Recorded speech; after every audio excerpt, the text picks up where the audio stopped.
এই দুনিয়াতে জন্ম নিলে প্রত্যেক প্রাণীরই মৃত্যুর স্বাদ গ্রহণ করতে হবে, কিন্তু আমরা মাঝে মাঝে কথাটা ভুলে যাই। হ্যালো ভিউয়ার্স, আসসালামু আলাইকুম। সবাই কেমন আছেন? আলহামদুলিল্লাহ, আমি অনেক ভালো আছি।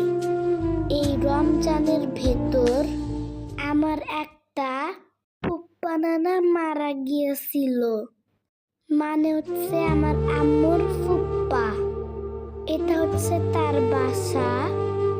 তার বাসায় যাচ্ছি, আজ 1.5 মাসের মতো হলো সে এই দুনিয়াতে নেই।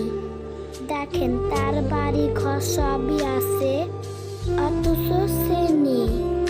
সে কিন্তু একটা টাকা পয়সা, কোনো সম্পত্তি নিয়ে যেতে পারেনি।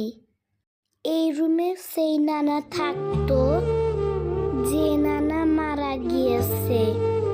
তার রুমের প্রত্যেকটা জিনিস ঠিক জায়গাতেই আছে, শুধু সেই মানুষটা নেই। সে মানুষটা শুধু নিয়ে গিয়েছে তার ইমানের সার্টিফিকেট।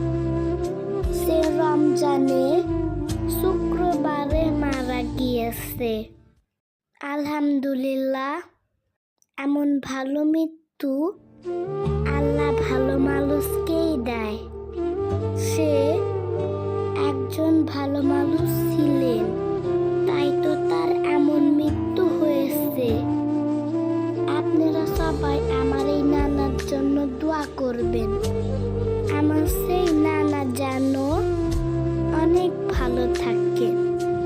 আসলে এই দুনিয়ায় তাই এমন, কে কখন মারা যাবে তার কোনো ঠিক নাই।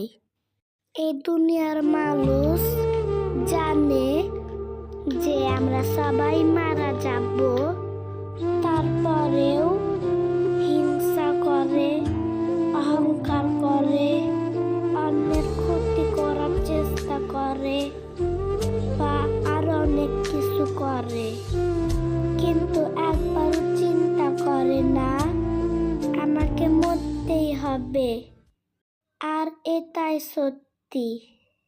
আর এত বড় সত্যিটা আমরা মাঝে মাঝে ভুলেই যাই। যাই হোক, অনেক জ্ঞানী কথা বলে ফেললাম, ভুল হলে মাফ করে দিবেন। ফুপু নানির বাসা থেকে আমার নানির বাড়ি চলে যাচ্ছি। সবাই ভালো থাকবেন, আল্লাহ হাফেজ।